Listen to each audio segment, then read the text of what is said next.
The Dallas Cowboys and the Baltimore Ravens find themselves in an unfamiliar place, but only one of them can come back from their start. I think it's the Ravens, and we'll talk about that here on Locked On NFL. The barbershop is open and Tony Wiggins has a chair for you. He's ready with some real NFL talk. The local experts of Locked On bring their expertise, and Wiggy is ready with his clippers and shears. Sit down and enjoy. The new Locked On NFL starts now. Locked On Podcast Network. Your team every day. It is your team every day here on Locked On NFL. We thank you for making us your first listen. I am Tony Wiggins. My guest today is David Harrison. He's not really a guest because he comes on every single Wednesday from Locked On Commanders. And we're here to navigate you around the NFL with the use of other local experts from their team on the Locked On Podcast Network so we can keep our pulse on the team. Thank you for listening to Locked On NFL, reminding you that you can follow our shows and hear new episodes ad-free daily on Amazon Music, so go and check that out. Also, shout out to the everydayers that join us each and every day, and you can do the exact same thing. All you got to do is come back and not miss an episode that you can find whether you watch or listen, wherever you listen to podcasts, just like the one today that is brought to you by Game Time. Download the Game Time app, create an account, and use the code Locked On NFL for $20 off your first purchase. All right, I'm going to give you a little quick of a roadmap to where we're going, where we're going to end up, and how we're going to start. All right, legends are struggling. I'm talking about coaches, namely in the AFC West. Mike Vrabel proves that you need to be careful what you ask for. We'll hit that in the middle of the show. But at first, we're going to talk about worst return back. Who is it going to be? Is it going to be the Cowboys or the Ravens? Neither one of us thought these teams would be in the situation that they are right now. But, David, I got a feeling that Baltimore has the best chance because they have the higher ceiling from those two teams to get back on track. Yeah, I think it's Baltimore. Haters will read the show that I'm from and say that's because the Cowboys are in the NFC East. But I think when you look at it, even though, both teams have a laundry list of injuries that they're dealing with, right? So that's very significant for both sides. But the Dallas Cowboys have the quarterback. They have the most important player on the team. And I think that when you look at the Baltimore Ravens, essentially 1.5 games or whatever behind the Cowboys because of that weird tie that they have. Like, you get Lamar Jackson back and healthy and you get the team healthy. I think, like you said, the Ravens just have the higher ceiling. Plus, you got to look at the division as well. They play in the division with the Cincinnati Bengals, Joe Flacco. I don't think it's going to do anything. The Cleveland Browns are still the Cleveland Browns. Pittsburgh Steelers, they're 4-1. Give them credit, but they're 4-1 after scoring 119 points in the first 5 games of the season. Like, they're not exactly blowing the roof off people.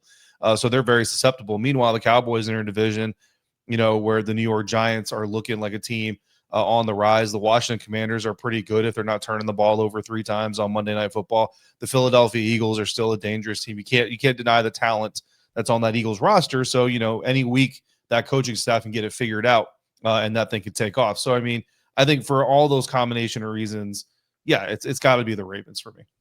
All right, let's listen to my man KO, Kevin Oestreicher, who was, of course, on with us yesterday here on Locked On NFL on Tuesday, about Lamar Jackson. I think he's a little underappreciated. I think the NFL world is finally waking up to how valuable Lamar Jackson is to this Baltimore Ravens team. We went through the stats yesterday. The Ravens in the 2 games without Lamar Jackson are averaging just 6.5 points per game, and they've lost their last 5 without Lamar Jackson. And actually, shout out to Sarah Ellison, who put out a tweet about some of the other stats behind Lamar Jackson's absence, which kind of give even more perspective. The Ravens, with and without Lamar in 2025, 32.8 points per game with Lamar, 6.5 without, like we just talked about. Yards per game, 338 with Lamar, 251.8 without Lamar. They were losing close games to good teams with him. Last year, all I heard was, well, he has Derrick Henry, even though he had 1 or 2 MVPs before Derrick Henry. Well, it's all Josh Allen doesn't have this and have that. The Ravens now, without Lamar Jackson, don't even resemble the same team, bro. You know why people, I'm not even going to get into it. I don't know who this NFL world is. Kevin Oestreicher, he's right, and I know we're a part of it, but I don't think either of the people sitting here on this show today underestimated the value of Lamar Jackson Absolutely before this, right? So we're on the boat with Kevin Oestreicher. We're like, okay, maybe now people are finally starting to realize just how good Lamar Jackson is, just how much of an impactful player he is for that Baltimore Ravens team.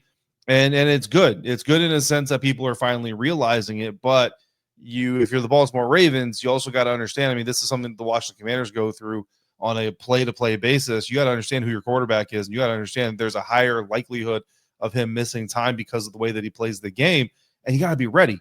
And Cooper Rush is just not being ready. You know what I mean? Like, I'm sorry, you can't have Cooper Rush and tell me that you're ready. Like, go get even Joe Milton or something. Like, go get someone who Joe does Flacco. really even. I mean, I don't know. I feel you. Yeah, but, try Shedeur Sanders in the 4th round or something. Like do something where I said Shedeur Sanders. I'm about to say this. Go get somebody who at least does something really well. Like, Joe Milton can throw the ball from the goal line to goal line. At least he does something, right?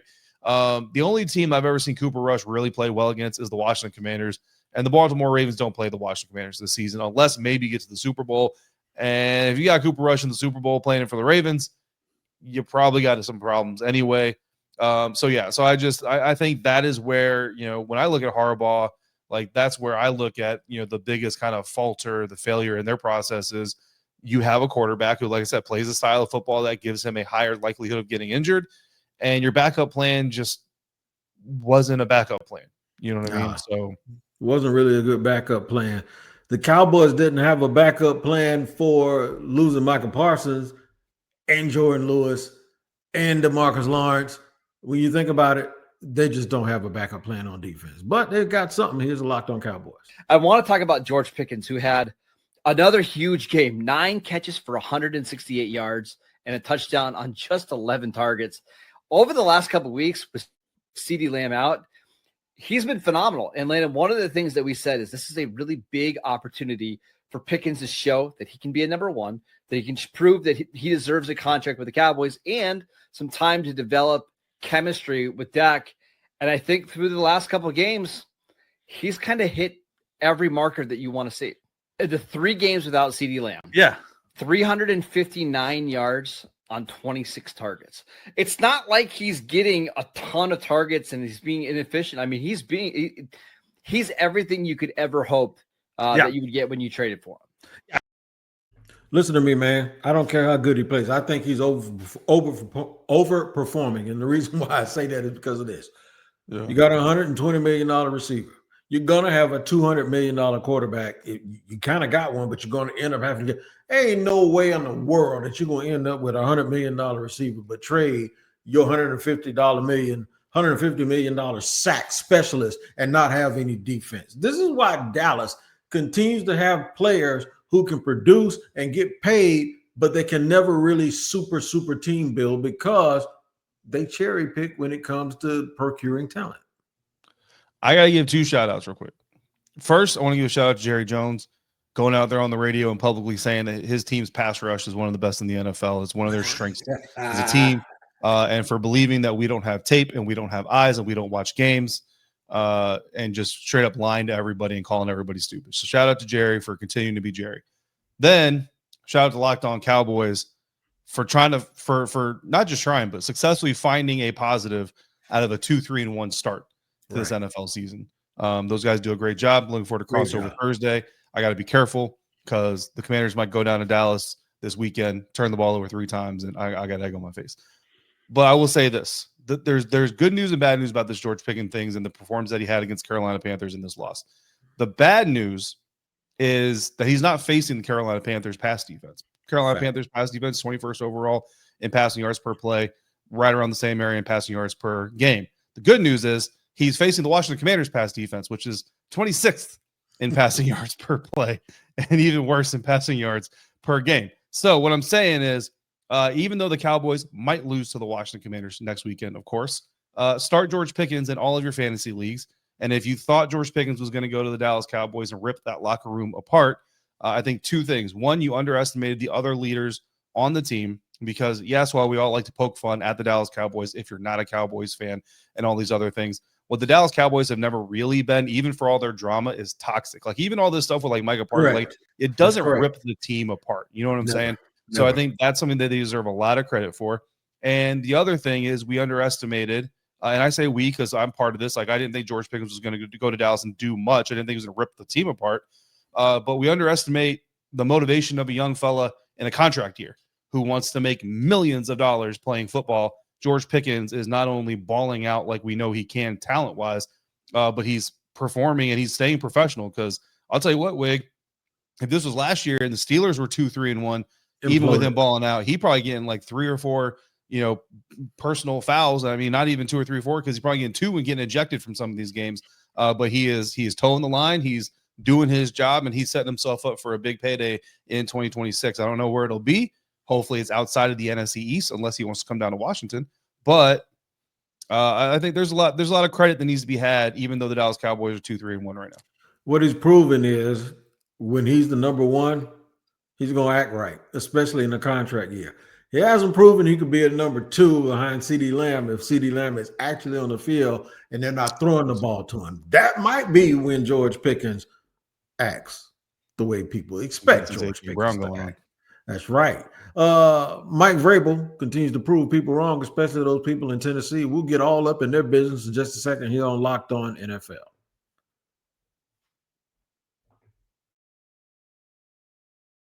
I'm Cody Rourke from Locked On Broncos, and this episode is brought to you by Peloton. Peloton is shaping the future of fitness with the brand new Peloton Cross-Training Tread Plus, powered by Peloton IQ. This is Peloton's most advanced equipment yet, giving you real-time guidance and endless ways to move, whether you're running, lifting, or you're cross-training with your favorite instructors like Alex Toussaint. It's training reimagined to make your workout more personal. Peloton is built for breakthroughs with features that help you plan, stay motivated, and hit peak performance. You can let yourself run, lift, flex, and go, while Peloton handles all the rest. Plus, Peloton IQ provides real-time strength coaching, tracking your progress and suggesting weights that challenge you so you can get stronger. Plus, the new movement tracking camera, it counts your reps and corrects your form in real time, making sure every rep is safer and smarter. So let yourself run, lift, flex, push, and go. Explore the new Peloton Cross-Training Tread Plus at onepeloton.com. All right, today's show is also sponsored and brought to you by our friends over at FanDuel. I know it's week 7 coming up, and if you haven't already gotten involved, you should, because the NFL season is still here, and FanDuel has an offer you don't want to miss. Right now, new customers can bet just $5 and get $300 in bonus bets if you win. That's right. Pick a bet, put down $5, and if it hits, you'll unlock $300 in bonus bets that you can use across the app. The good thing about that app is you get information on there before you make your bet. Injury reports, last-minute stuff. They let you know who's trending. They give you the information whether guys are probable, maybe out or not, and you'll have an informed decision so you can make a good wager. So what are you waiting for? Visit FanDuel.com. Download the FanDuel app today and get started. I'm telling you, $5. If you bet $5 and win, guess what that means? You win $300 in bonus bets at FanDuel.com. All right, Dave, we're moving on, man. We're going to talk about Mike Vrabel. Mike Vrabel is the absolute truth, but we're going to get to him in just a second. I want to talk to you about the team that fired him first, my man Tyler Rowland. If y'all watched yesterday's barbershop, you saw this clip. I'm going to play it again. And the reason why I'm going to play it again is because I covered the Jaguars, and Tyler is the most hated person in Jaguars media. I'm just going to tell you right now, but I love him to death. But they are struggling, and he was one of the key people that was like they wanted to get rid of Mike Vrabel a few years ago. Woo! You talk about turnover, more turnover than Pillsbury when it comes to the Tennessee Titans right now. I want you to listen to a little bit of Tyler Rowland. We'll talk about the situation they're in before we talk about the dude that they fired. Brian Callahan is gone. All it took was a little tic-tac-Tyler reverse jinx this morning to get the ball moving. But here we are. Finally, Brian Callahan has been fired by the Tennessee Titans. And my God, the team desperately needed this. I just came. All right, there you go. I stopped him. I ain't gonna let him. I'm not gonna let him hang out there and dangle in the wind for too much longer. I agree with him. Brian Callahan had to go. But boy, be careful what you wish for when you fire in a coach, because you got to depend on those same people to hire the right people. They've now changed GMs twice since Mike Vrabel has been gone, and now they're going to be on their second coach as well. Yeah, it's weird energy for me from the Titans crowd to celebrate firing a guy you should have never hired in the first place. Yeah. Like, I don't know. It's kind of like you stubbed your toe on the desk that you should have moved 2 weeks ago, and then you finally moved it, and then you throw a party because you moved the desk out of the way. Like, that's not really that's something. Very interesting. I didn't even think of it that way, but I'm glad you put it that way. But go ahead.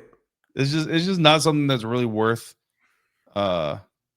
celebrating, in my opinion. Like, I get it, you know what I mean? Because like, if you're a Titans fan, if you're Titans media, you're sick of looking at this dude's face. You're sick of hearing the excuses. You're sick of hearing that he's an offensive minded coach that doesn't understand what a catch is and what a catch isn't and all that stuff.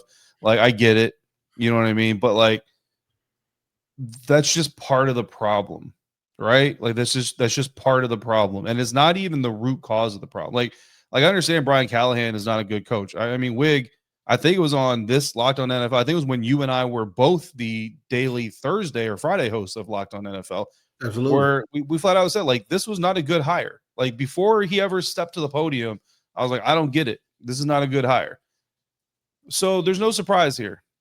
But if you're a Titans fan, after everything you've been through, you got to wait until they find a guy that's better than Mike Vrabel. Because right now it's just Family Guy. We fired Mike Vrabel to go find a new coach. Because who knows? This new coach could be really good. He could even be Mike Vrabel. Like, it's the boat and all. Like, it's crazy. If you get the reference, it's funny. But like I just and the thing about it is, like, the Tennessee Titans are hiring the wrong kinds of people.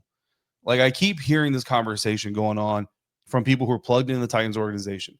They hired their coach to come in and fix their offense. Mm-hmm. That's what you hire an offensive coordinator for. Come on, man. Hire a head coach to come fix your offense. You hire a head coach to come fix your team. So when you hire a coach for the wrong reason, it's not a surprise that it doesn't work out. The same people who hired the coach for the wrong reason, I'm sorry to tell you, Titans fans, Titans media, they're still there. And they're going to be the people hiring your next head coach. Yeah, man. And they hire a head coach simply because he might be able to draw a better passing plays for Cam Ward. There's a very good chance it's not going to work out again. And that's your problem. So again, I get it. Like, he's the face of the problem. I understand it. But all you're doing, man, it's like when they close down the club. You know, the club where everybody gets stabbed and everybody gets shot and everybody gets drugs and their drinks that they don't want and all that other stuff.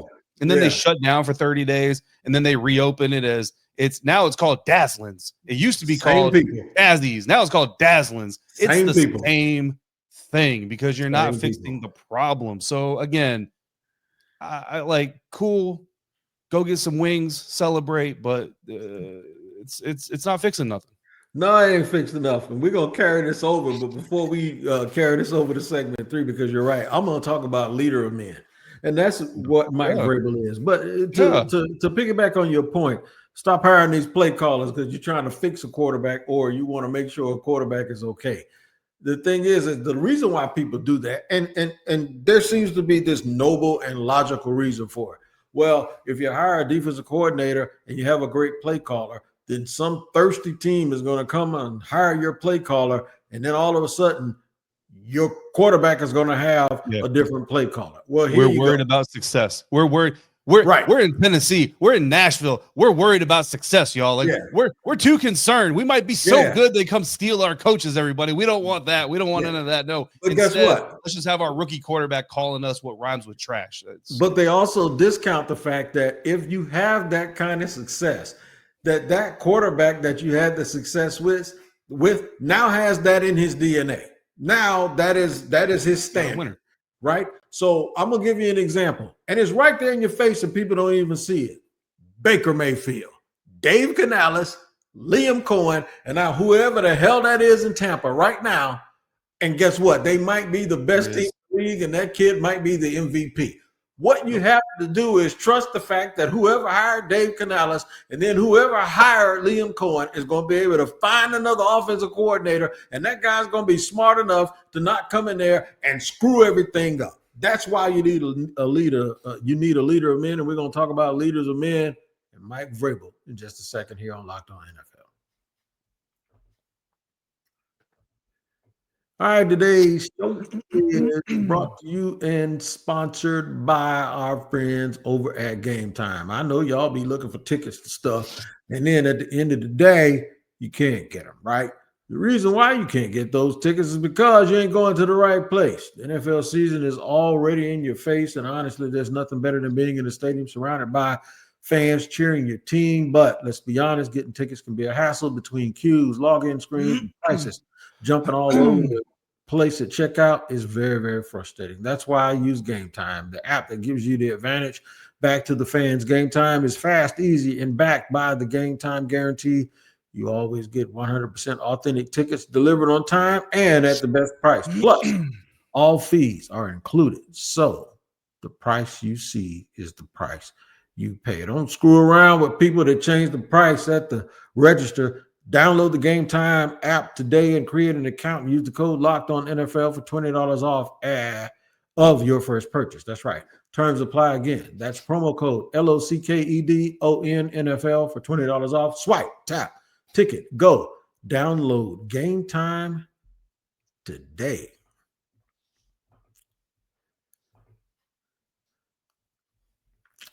All right, man, we're moving and grooving here. We were talking about leaders of men. Let's just get right to it. My man, Mike Vrabel, has it rolling in year one with the New England Patriots that just a year ago, they were right there with the Chicago Bears and right there with the Washington Commanders, picking in the top 4, top 5. They took a young quarterback, and they have made it absolutely work.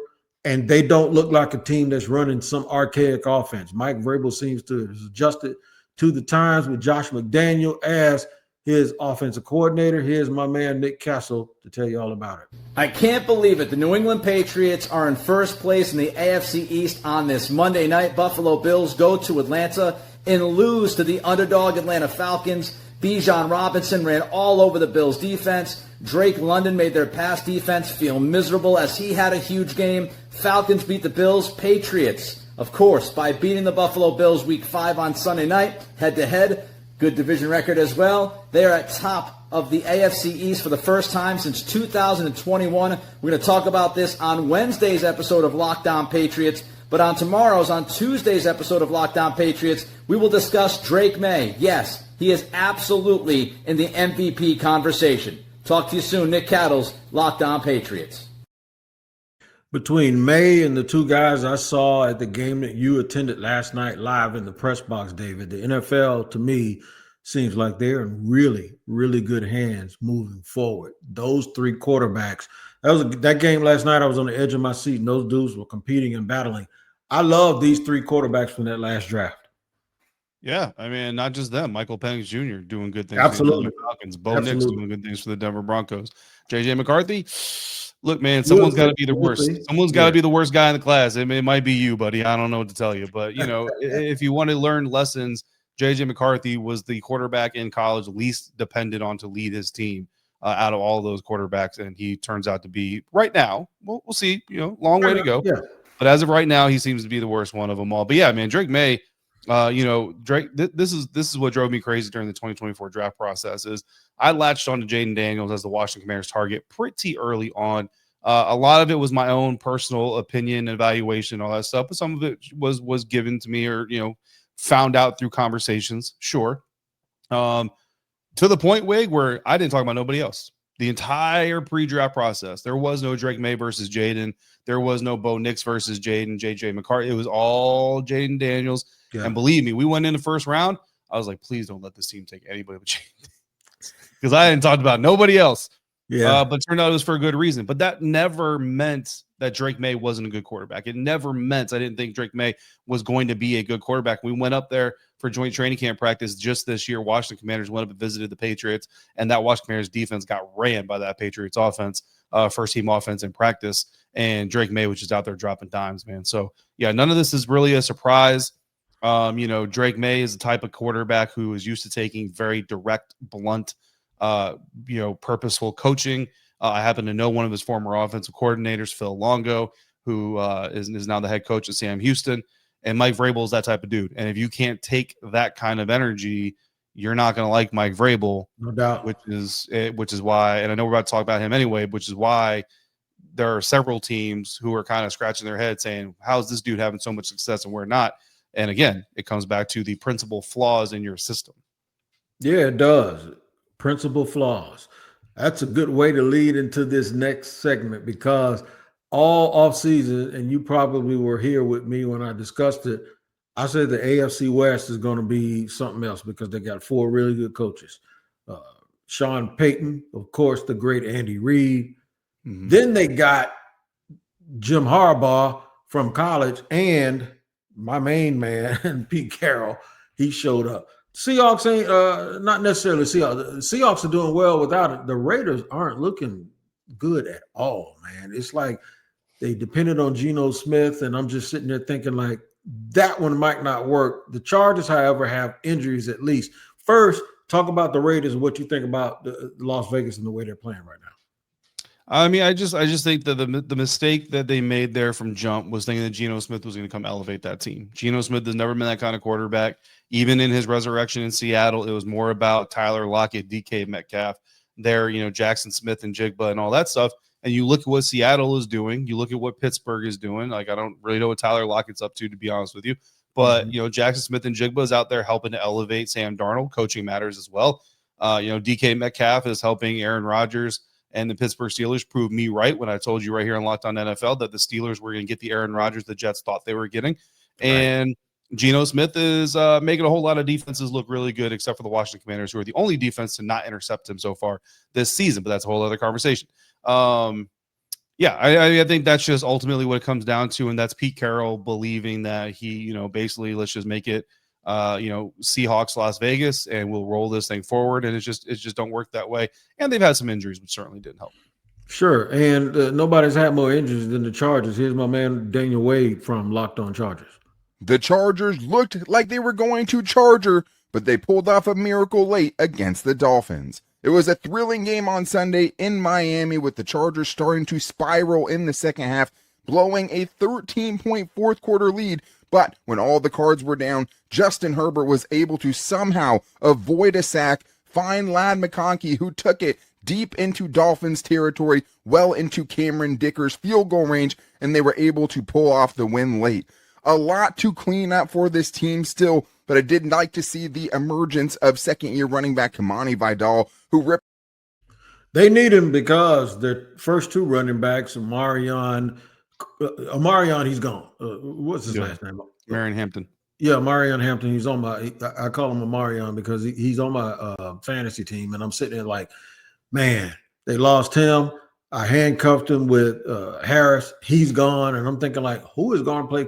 As a matter of fact, maybe Breece Hall, if they ain't happy in New York, they want a draft pick, maybe send Breece Hall out to the Chargers. But they've had a lot more to overcome. I still believe in the Chargers a little bit to possibly challenge for a wild card.